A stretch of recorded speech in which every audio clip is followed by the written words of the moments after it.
देखो first question क्या, which of the following is a group of only non biodegradable substance. इनमें से हमें ये बताना है कि कौन सा ग्रुप ऐसा जो नॉन बायोडिग्रेडेबल सब्सटेंस। बायोडिग्रेडेबल कौन से होते हैं, जो इजीली मिट्टी के अंदर डिग्रेड होते हैं, बिल्कुल ठीक है। कुछ दिन के अंदर ही वो बिल्कुल ऐसे मिट्टी के अंदर मिल जाते हैं कि पता ही नहीं चलता कि ये कौन सा सब्सटेंस था वो, ठीक है। तो ऐसे सब्सटेंस का ग्रुप बताना जो डिग्रेड हो सकता है और जो नहीं हो सकता है। उससे कंफर्म हो जाएगा कि देखो एल्यूमिनियम, प्लास्टिक और लीव्स, इनमें से लीव्स हो जाती है डिग्रेड, तो ये तो है नहीं। हमें नॉन बायोडिग्रेडेबल का ग्रुप बताना है। इसमें ग्रास है, वुड है, ये भी हो जाता है डिग्रेड, ठीक है। और लीव्स इसमें भी है, ग्रास है, ये भी है। तो हमें ग्रुप नंबर जो सी वाला है ना, ये वाला है जो नॉन बायोडिग्रेडेबल है, ठीक है। Which of the following is not a part of female reproductive system. Female reproductive system का पार्ट नहीं है। देखो फीमेल रिप्रोडक्टिव सिस्टम के अंदर ओवरी होती है, यूट्रस होता है, वैसे डिफरेंस है, वैसे डिफरेंसिया नहीं होता, फेलोपियन ट्यूब होती है, वैसे डिफरेंसिया होता है मेल के अंदर, ठीक है। Which chemical compound responsible for depletion of ozone layer. हाँ, ओजोन लेयर की डिप्लीशन के लिए कौन सा कंपाउंड रिस्पॉन्सिबल है? क्लोरोफ्लोरोकार्बन होता है ओजोन लेयर की डिप्लीशन के लिए, ठीक है, क्योंकि ये हमारे एनवायरनमेंट से काफ़ी ज़्यादा अमाउंट में अपर लेयर के ऊपर जम जाता है, जिससे वो हमारी जो ओजोन लेयर है ना वो डिप्लीट धीरे धीरे ओवल होना शुरू हो जाता है इसकी वजह से उसमें, ठीक है। What is the functional junction between two neuron. हाँ, साइनअप। एक न्यूरॉन का जब हमने स्ट्रक्चर देखा होगा इस टाइप से होता है, यूं यूं इस टाइप। एक सेकेंड,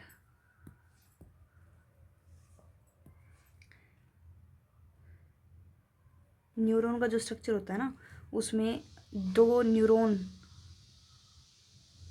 यहाँ पे जिस तरीके जैसे यूं जिस चीज़ से जॉइंटेड होते हैं ना, एक्सोन्स होते हैं इधर ही, एक इधर होता है एक इधर होता है, तो वो जो बीच वाला जो पॉइंट होता है ना उसे उसको उस जंक्शन को साइन अप बोलते हैं, ठीक है। Following question consist two statement, assertion और रीजन दे रखा है, तो हमें बताना है अप्रोप्रिएट ऑप्शन क्या रहने वाला है इसका। असर्शन है in plant there is no need of specialised respiratory organ. क्या ये कह रहा है कि प्लांट के अंदर क्या किसी स्पेशलाइज्ड और रेस्पिरेटरी ऑर्गन की ज़रूरत नहीं होती। रीज़न है plant do not have great demand of gases exchange. Plant के पास ज़्यादा डिमांड नहीं होती, मतलब गैसेज एक्सचेंज करने के लिए ज़्यादा ये नहीं होता कि हाँ मतलब स्पेशल ऑर्गन ही चाहिए कि इसको एक्सचेंज करना होता है। बिल्कुल, ये कह रहा है कि उसमें क्या होता है, जो गैसेज एक्सचेंज होता है वो कहाँ से होता है? लीव्स के अंदर स्टोमेटा होते हैं ना, स्टोमेटा, वहाँ से होता है गैसेज का एक्सचेंज, तो इसलिए स्पेशल रेस्पिरेटरी सिस्टम की कोई ज़रूरत नहीं होती, ठीक है। सो इसका जो आंसर हो जाएगा वो आपका ए और बी दोनों दोनों सही हैं, और आर जो है करेक्ट एक्सप्लेनेशन ए की, ठीक है। What is chemotropism, illustrate with an example. Chemotropism क्या होता है? Movement of any part of plant in response to chemical, ठीक है, इज कॉल्ड कीमोट्रोपिज्म।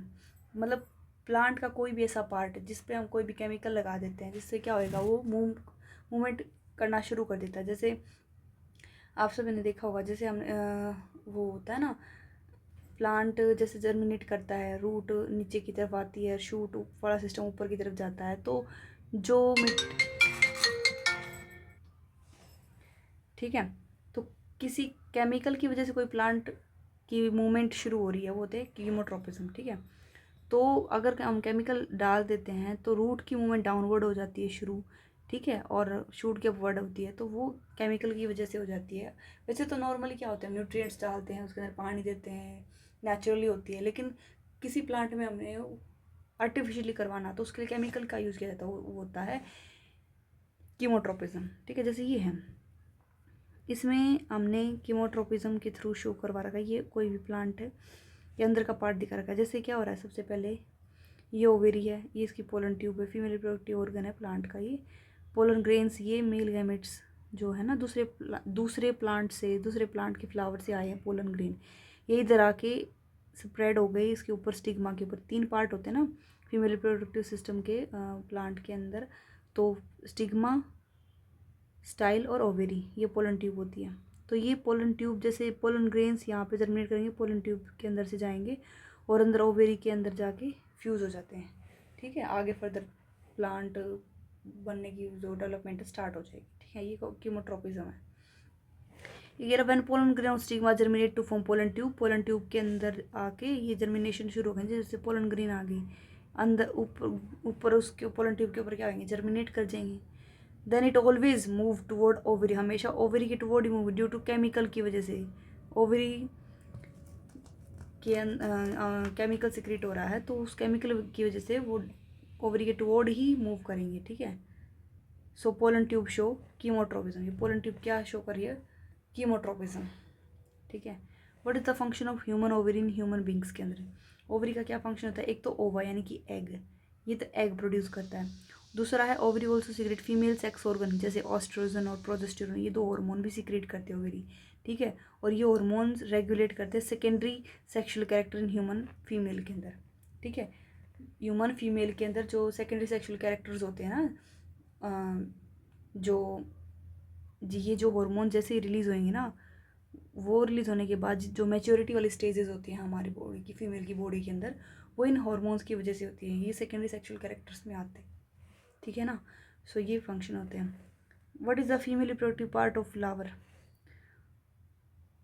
फ्लावर के अंदर फीमेल रिप्रोडक्टिव पार्ट कौन सा होता है और स्ट्रक्चर और फंक्शन बताना।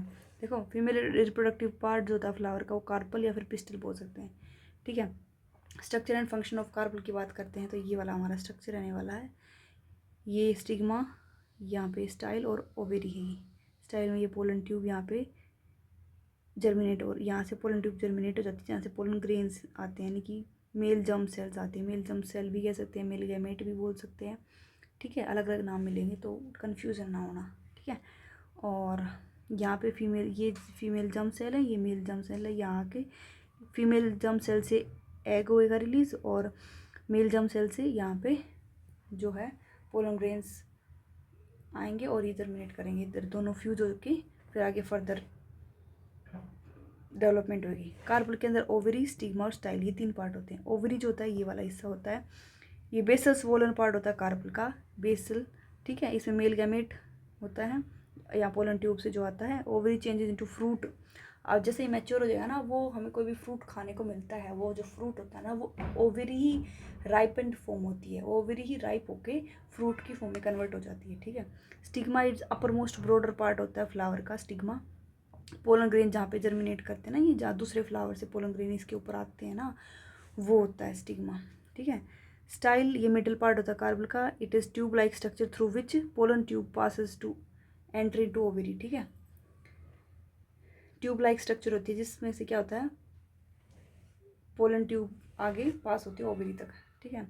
How do Mendel's experiment show that trait are inherited independently, हाँ मेंडल ने कैसे प्रूव किया था कि जो ट्रेड्स होनी यानी कि कैरेक्टर जो होता है या फिर जीन्स होती है, जैसे कैपिटल टी स्मॉल टी वाला बताया था उन्होंने, कैसे इंडिपेंडेंटली इनहेरिटेड होते हैं ये, ठीक है। जैसे मतलब देखो, inheritance of two pair of contrasting pairing pea plant के अंदर देखा था, Mendel select pea plant having round और येलो सीड देखे थे उसने, है ना, राउंड और येलो सीड देखे थे, and other plant having wrinkle और ग्रीन सीड देखे थे। उन्होंने क्रॉस ब्रीड करवाई दोनों के बीच में, और फिर उनके प्लांट देखे थे अलग अलग की, फिर अलग अलग क्रॉस आई थी ना, ठीक है। एक का डोमिनेंट कैरेक्टर लिया था, एक रिसेसिव लिया था।